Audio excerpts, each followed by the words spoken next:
వికారాబాద్ జిల్లా నవాబుపేట మండలంలో కురిసిన వడగండ్ల వానతో పంటలకు తీవ్ర నష్టం జరిగింది.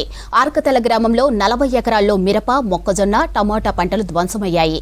ఇక అకాల వర్షాలతో చేతికొచ్చిన పంట దక్కకుండా పోయిందని రైతులు ఆవేదన వ్యక్తం చేశారు. ప్రభుత్వమే తమను ఆదుకోవాలని వేడుకుంటున్నారు.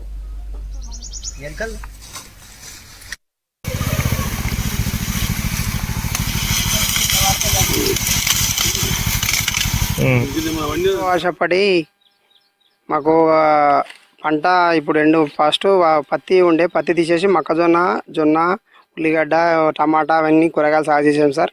మొత్తము 2 రోజులు భారీ వనగండ్ల వర్షం, 2 రోజులు ఎనితరువు లేకుండా కొట్టి ఇంత పంట నష్టమైంది సార్. ఇప్పుడు ఎక్కువ తుట్టి అంటే ఇప్పుడు ఇంచుమించు మన ఉల్లిగడ్డ వచ్చేసి ఒక 20-25 ఎకరాలు అట్లా నాశనమైంది సార్ వనగండ్ల వలన. అది ఇప్పుడు 15 రూపాయలు మార్కెట్ ఇప్పుడు అమ్ముతున్నది. ముందు ఒక 2500 దాకా అమ్మిన ఉండే, ఇప్పుడు 1500 అమ్మేది ఇప్పుడు 5 రూపాయలకి అమ్మా సార్. ఈ మొక్కజొన్న ఇంచుమించు 2.5 ఎకరాలు ఉంది. ఒక 1 లక్ష 2 లక్షలు వస్తాయని ఎంతో ఆశతో ఉన్నాం సార్. ఇప్పుడు ఆయనతో మొత్తం భూమి పాలైంది సార్. ఏమన్నా వేసి గవర్నమెంట్ మాకు సాయం చేయగలరని కోరుతున్నాం సార్. మేము మినిమం ఒక 20-25 ఎకరాలు వ్యవసాయం చేస్తున్నాం. వర్షాకాలం పత్తి పోయింది వర్షం కొట్టి, అతివృష్టి అనావృష్టి 2 విధాల కష్టపడి ఈ ఎండుకాలం నీళ్ళు పెట్టి మొక్కజొన్న వేసినాం.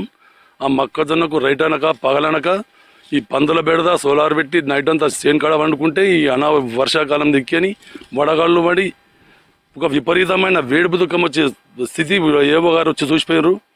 మా పరిస్థితి చూస్తే మందు తాగి చచ్చే పరిస్థితి ఉంది మాది. దయచేసి గవర్నమెంటు తరపున ఏమన్నా సహాయం చేయగలరా?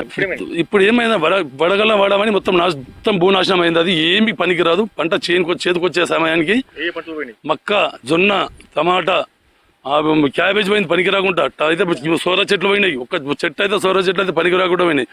ఆ ఉన్నదే అరకొర రేటు వాటికి, ఆ ఉన్న రేట్లో కూడా పనికి రాకుండా పోయినాయి అవి. మా బతుకులు నాశనం. ఇప్పుడు మేమేం చేయాలి? ఇప్పుడు మళ్ళీ ఏమైనా పంట పెట్టాలన్నా వాటర్ సోర్సెస్ తక్కువ మతాన ఆ ఉన్న వాటర్తో పంట పెట్టినాం. దాని దిక్కని ఈ నాశనం మళ్ళీ వర్షాకాలం పడి నాశనం అయిపోయింది. మొత్తం మా బతుకులన్నీ నాశనం అయినాయి. దయచేసి మీరు ఏమన్నా కనుకరించి ఈ గవర్నమెంట్ తరఫున ఏమన్నా సాయం కోరమని